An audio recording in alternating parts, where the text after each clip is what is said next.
Hello नमस्कार, this is Saran Rana from bright path. आज हम अंतरिक्ष और नियति का संगम को समझने की कोशिश करते हैं। खगोल और ज्योतिष विज्ञान के माध्यम से चंद्रयान की यात्रा को समझते हैं, जो बहुत ही दिलचस्प है। एस्ट्रोनॉमी यानी खगोल विज्ञान और ज्योतिष जो अलग अलग क्षेत्र से हैं, लेकिन इन दोनों की जो स्टडी ब्रांचेस हैं, इन्होंने सदियों से मानवीय जिज्ञासा को प्रज्वलित किया है।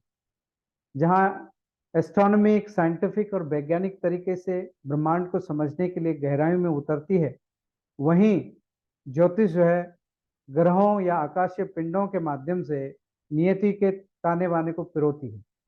इन विषयों के बीच जटिल संबंधों की खोज से यह दिलचस्प जानकारी मिलती है कि मानवता ने वैज्ञानिक और आध्यात्मिक दोनों ही तरीकों से ब्रह्मांड को कैसे समझा और उसे पार किया है।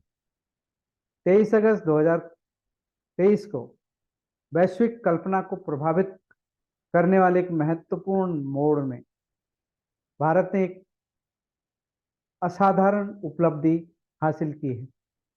अपने लूनार एक्सप्लोरेशन मिशन चंद्रयान-3 के माध्यम से मून के दक्षिणी ध्रुव पर एक सॉफ्ट लैंडिंग को सफलतापूर्वक अंजाम दिया।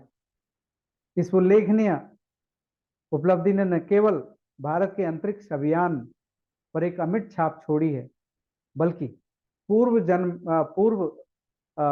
में जिन देशों ने, जिसमें रूस, अमेरिका, चाइना शामिल है, उन्होंने कारनामा किया था, उनके साथ अंतरिक्ष की यात्रा करने वाले सफल देशों में भारत भी जो है इस प्रतिष्ठित क्लब का में शामिल हो गया है।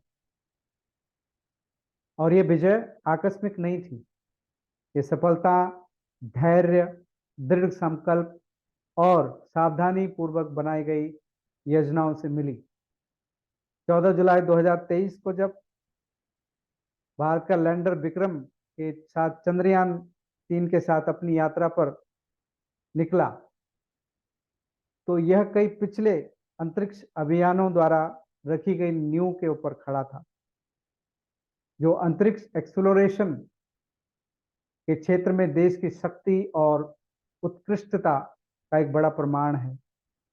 तो हमें जो है, हमारे जो इसरो के साइंटिस्ट हैं, उन्हें दिल से बहुत बहुत धन्यवाद उनका। और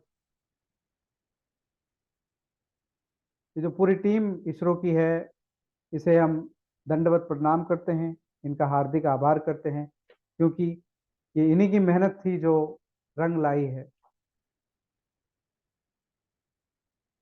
तो ये जो है, दिस वाज अबाउट साइंस और एस्ट्रोनॉमी।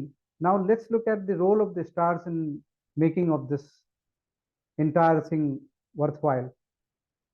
भारतीय जो सांस्कृतिक जो टेपेस्ट्री है, वो ज्योतिष के साथ जुड़ी हुई है, जो अक्सर चंद्रमा के चारों ओर घूमती है।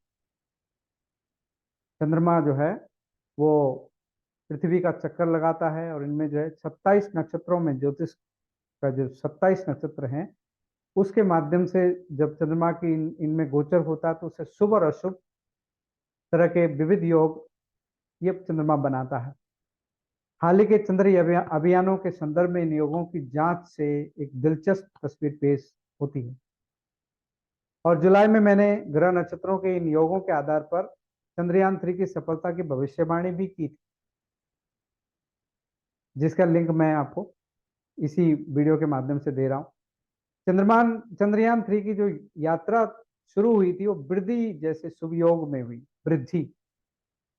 चंद्रमा उस दिन जो है अपनी नक्षत्र रोहिणी, जो चंद्रमा का बहुत ही फेवरेट नक्षत्र है, रोहिणी नाम का नक्षत्र, रोहिणी उनकी पत्नी है, से शुरू हुई थी। और जिस दिन लैंडिंग हुई, उस दिन भी योग बहुत अच्छा था। उसका नाम है इंद्र योग, जो ज्योतिष में बहुत शुभ और अच्छा माना जाता है। इससे पहले अगर हम देखें तो ये जो है योग हैं जिसकी बात मैं कर रहा हूँ। 14 जुलाई को इस तरह से जो है सारे ग्रह जो है आसमान में अपना रंग बिखेर रहे थे। और जिस दिन लैंडिंग हुई, उस दिन भी जो है चंद्रमा उस जिस दिन था वो 2 नंबर में था, और आके जो 7 नंबर तुला राशि में ही था, शुक्र की राशि में ही जो है बैठा था। शुक्र लगन की कुंडली है हमारी। अब मैं बात करता हूँ इस मिशन की जहां से शुरुआत हुई। तो भारत की जो चंद्रयान चंद्र की जो यात्रा है, चंद्र को एक्सप्लोरेशन करने की जो यात्रा है, उसकी घोषणा 15 अगस्त 2003 को उस समय के तत्कालीन जो प्रधानमंत्री थे अटल बिहारी वाजपेयी जी ने की थी। और उस दिन भी बहुत अच्छा योग था जिसे हम सुकर्मा नामक योग से जानते हैं। सुकर्मा मतलब सुकर्म। इस दिन जो भी कर्म किए जाएंगे, इस दिन जिस कर्म की भी आप नींव रखेंगे उसमें आपको अच्छी सफलता प्राप्त होगी।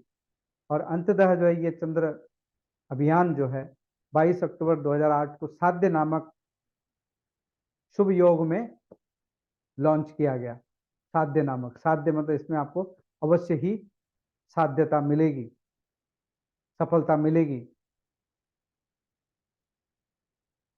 जो प्रयासों को शुरू करने के लिए शुभ माना जाता है, जो साध्य नाम का जो योग है, साधना। और उसके बाद जो है हमारा जो MIP था, चंद्रमा के सतह पर उतरते ही जो है सफल मील का पत्थर साबित हो गया। और उस दिन जो योग था वो था परिग योग।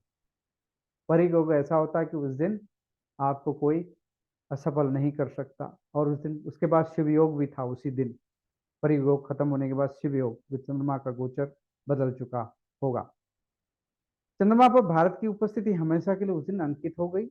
और इस उपलब्धि ने भारत को जो है इन देशों की श्रेणी में चंद्रमा चीन, रशिया और अमेरिका के जैसे बड़े देशों ने जिन्होंने चंद्रमा पर झंडे गाड़े थे, वहां पर हम भी जो है पहुंच चुके थे। तो ये जो है आप ये देखें, ये 14 नवंबर 2008 का है। देखिए चंद्र जो है हिंदुस्तान की जो लगन है वहीं बैठा है। आप इनको देखें, आप यहाँ पर देखें, ये 14 जुलाई का है। और ये देखें आप, ये 14 नवंबर का चार्ट है। ग्रह स्थिति लगभग बहुत ही अच्छी। तो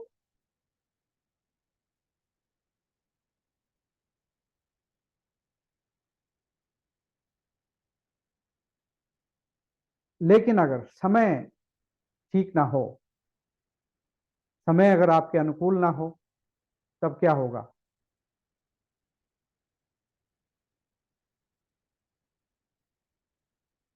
योग का चुनाव, जो आपका योग होता है, समय का चुनाव भी बहुत अति आवश्यक है। अगर आपने टाइमिंग सही नहीं रखी तो फिर गड़बड़ हो जाता है। तो जो भी उद्यम आप करते हैं, जो प्रयास आप करते हैं, उसमें बाधा आती है। 22 जुलाई 2019 को चंद्रयान 2 लॉन्च हुआ था और 26 जुलाई को इसकी लैंडिंग के दौरान क्रैश हो गया था।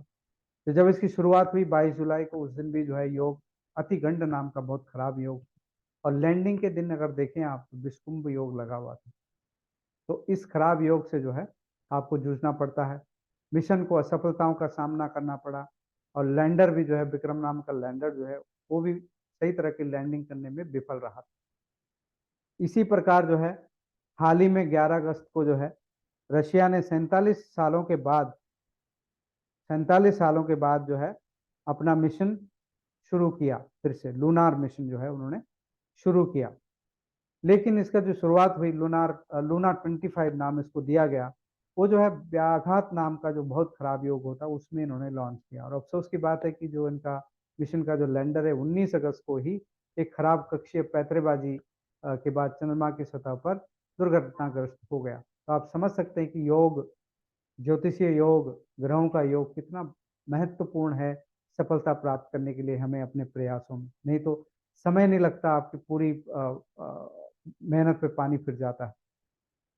अतः आप इन कॉन्सिडेंटल जो ज्योतिष और खगोल विज्ञान के बीच जो संबंध भारत की अंतरिक्ष यात्रा का एक आकर्षक हिस्सा इसे आप मान सकते हैं।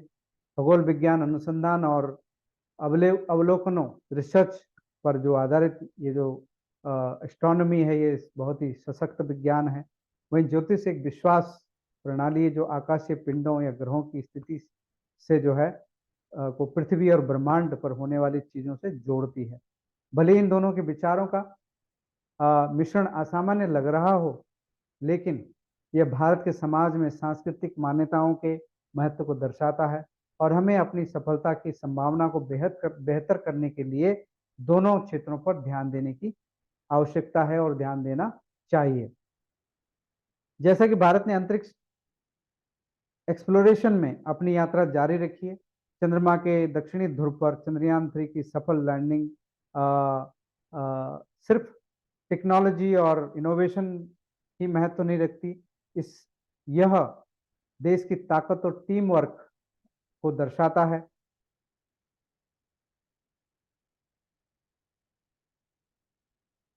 यह उपलब्धि एक प्रेरणा के रूप में कार्य करती है और कार्य करके हमारा मार्गदर्शन करती है, जो हार न मानने, सही समय चुनने, स्थिर रहने और विभिन्न चीजों को आजमाने के महत्व पर प्रकाश डालती है। ऐसे गुण जो न केवल अंतरिक्ष एक्सप्लोरेशन में बल्कि ज्ञान और समझ की खोज में भी महत्वपूर्ण हैं। यह दर्शाता है कि हम सही यानी ब्राइट पाथ पर हैं, जो लगातार हमें कर्मा गैप्स को ब्रिज करने में हमारी मदद करता है, जिससे हम अपने उद्देश्यपूर्ण और संतुष्टिदायक जीवन प्राप्त करने में आसानी होती है।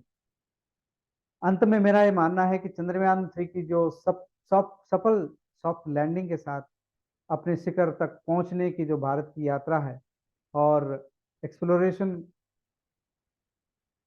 की सीमाओं से परे आगे बढ़ने के लिए देश के समर्पण को दर्शाती है।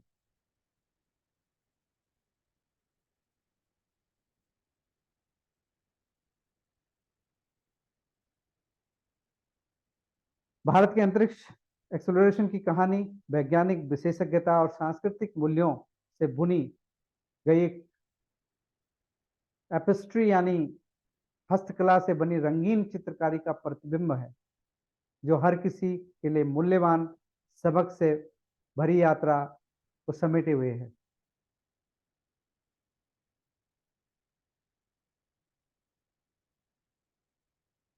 इस यात्रा में सभी लोगों का जो है योगदान है, पूरे भारत देश का योगदान है। आप सभी को बहुत बहुत धन्यवाद और पूरे देश को और हमारे साइंटिस्ट वैज्ञानिकों को बहुत बहुत धन्यवाद, बहुत बहुत बधाई। Thank you so much, have a nice time.